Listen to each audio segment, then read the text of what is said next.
J'ai un avis en tant que journaliste sportif, et bien sûr, et en tant que Congolais. En tant que Congolais, le souhait, c'est de voir Mazembe prendre cette coupe. Ça faisait quand même un temps que Mazembe n'a pas pu prendre cette coupe. Bon, vous savez, Mazembe a connu quand même beaucoup de départs. Beaucoup de cadres sont partis. Les jeunes là sont arrivés et ils ne sont pas encore à la hauteur de faire vraiment des exploits. Là, c'est en tant que Congolais. Mais en tant qu'analyste sportif, j'ai dit que Mazembe avait très mal commencé cette compétition. Quand vous regardez son parcours, mais avec le temps, Mazembe s'est amélioré.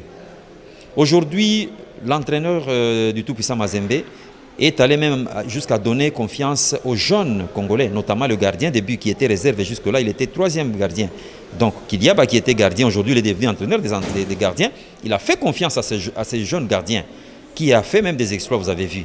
Ça veut dire que Mazembe, les 3 derniers matchs ont été assez concluants. Les attaquants de Mazembe se sont réveillés. À une compétition africaine, à ce niveau-là, ça ne pardonne pas une erreur. Donc, il y aura 2 matchs. Mazembe doit bien jouer son match aller et c'est là où tout doit se jouer. Et pour en arriver à ce résultat, les attaquants de Mazembe doivent marquer et éviter d'en encaisser un seul but. C'est ça le meilleur principe. Comme ça, ils vont aborder le match retour sans beaucoup de problèmes. Dire que bon, nous allons pour essayer de limiter les dégâts et, si possible, marquer aussi. Donc Mazembe a intérêt à gagner ce match et avec un bon résultat, déjà au match aller. Je crois que nous devons faire très attention. Renaissance Berkane n'a pas seulement comme entraîneur Mazembe. Renaissance Berkane, c'est une équipe déjà assise. Je parle d'une équipe. Je ne parle pas d'un ensemble de joueurs qui sont individualistes. C'est le collectif. Donc cette équipe, l'absence de l'entraîneur ne risque pas d'avoir trop d'impact. Ça, moi, je le dis, je crois que c'est un faux argument. Nous devons mettre ça de côté. Et même les joueurs de Mazembe connaissent que, à ce niveau de compétition, un entraîneur peut être absent, mais il a son doublure. Ça veut dire que c'est une équipe déjà assise. Cette équipe fait toujours mal. Quand vous regardez le parcours de cette équipe, évidemment, sur le plan local là-bas, ils ont quand même eu des petites difficultés de parcours. Mais sur le plan africain, c'est une équipe qui a beaucoup marqué. Donc, l'absence de l'entraîneur, moi je crois que ce sera même un argument de taille pour que les joueurs disent que bon, on aura cette hargne de vaincre pour honorer notre entraîneur qui a failli laisser sa vie rentrant du travail parce qu'il venait de nous entraîner.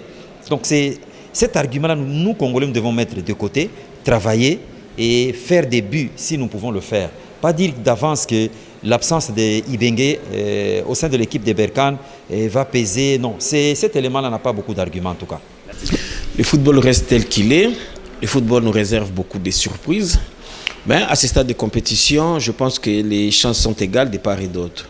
Mazembe est habitué des compétitions africaines interclubs. Vous avez vu, Mazembe a éliminé les Égyptiens des Pyramides. Ce n'était pas une petite équipe.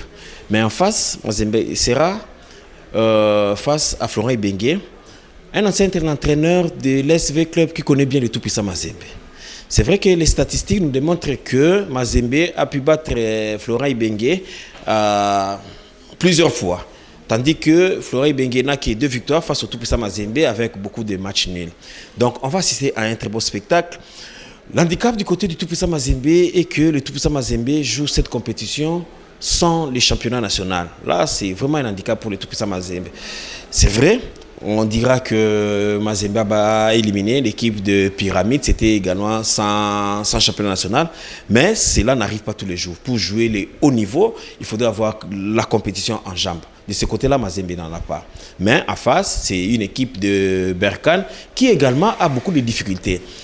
En jouant d'abord la phase des groupes, Berkane s'est qualifié difficilement.